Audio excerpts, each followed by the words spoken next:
Hi எல்லாரும் எப்படி இருக்கீங்க? ஃபர்ஸ்ட் டைம் பன்னீர் குக் பண்ணுறீங்கன்னா நோ வரிஸ்.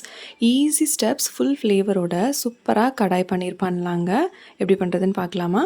நான் வீடியோவில் காட்டுற மாதிரி வெங்காயத்தையும் குடமிளகாயையும் இந்த மாதிரி க்யூபாக கட் பண்ணி எடுத்துக்கோங்க. குடமிளகாயில் நடுவில் இருக்கிற அந்த சீடை தனியாக எடுத்துக்கோங்க. க்யூபாக போடும்போது பார்க்கறதுக்கும் நல்லாயிருக்கும், சாப்பிடவும் ரொம்பவே நல்லாயிருக்கும். பன்னீரையும் உங்களுக்கு எந்த சைஸில் வேணுமோ அந்த சைஸில் கட் பண்ணிக்கோங்க. இப்போ நம்ம கடாய் பன்னீருக்கு தேவையான கடாய் எடுத்துக்கோங்க.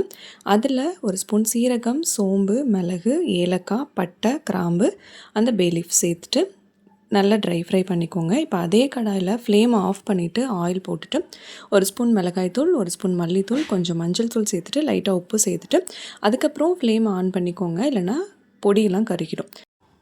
இதில் நம்ம கட் பண்ணி வச்சுருக்கிற வெங்காயம், குடமிளகாய், பன்னீர் சேர்த்துட்டு ஒரு 2 பச்சை மிளகாய் சேர்த்துருக்கேன். அது ஒரு 2லேருந்து 3 நிமிஷம் வதக்குனா போதும். ரொம்ப வதக்கிட்டிங்கன்னா பன்னீர் வந்து ரப்பர் மாதிரி ஆகிடும். அதே மாதிரி குடமிளகாய் ஒரு மாதிரி சாகி ஆகிடும். சாப்பிடும்போது க்ரன்ச்சியாக இருந்தால் நல்லாயிருக்கும்.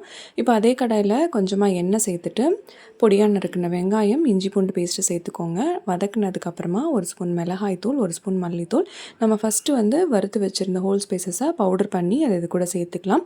இப்போ நல்லா வதங்கினதும் 2 தக்காளியை அரைச்சி இது கூட சேர்த்துக்கோங்க. எண்ணெய் பிரிஞ்சு வர வரைக்கும் வதக்கிக்கோங்க. இது கூட நம்ம ஆல்ரெடி வதக்கி வச்சுருந்த வெங்காயம், குடமிளகாய், பன்னீர் சேர்த்துட்டு நல்லா மிக்ஸ் பண்ணிக்கலாம். ஒரு 2 நிமிஷம் அந்த பன்னீர் வதக்கினதுக்கப்புறமா ஒரு 3 ஸ்பூன் அளவுக்கு தயிர் சேர்த்துக்கோங்க. இது கூட இந்த டிஷ்க்கு ஏற்ற மாதிரி உப்பும் சேர்த்துட்டு நல்லா மிக்ஸ் பண்ணி விட்டுக்கோங்க.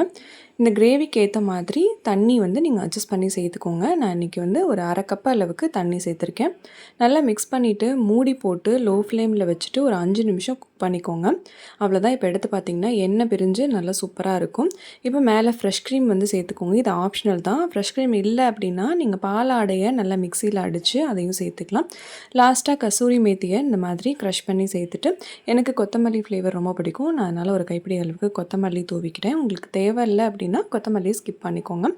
ஒரு 15 மினிட்ஸ்க்கு மூடி போட்டு அப்படியே வச்சுட்டு அப்புறமா சர்வ் பண்ணுங்கள். சூப்பராக அப்படியே ரெஸ்டாரண்ட் ஸ்டைலில் ஒரு கடாய் பன்னீர் ரெடி ஆகிடுச்சு. எப்படி இருந்துச்சு நீங்கள் ட்ரை பண்ணி பார்த்துட்டு மறக்காமல் கமெண்ட்டில் ஷேர் பண்ணுங்கள். நம்ம நெக்ஸ்ட் வீடியோவில் பார்க்கலாம். Until then happy cooking.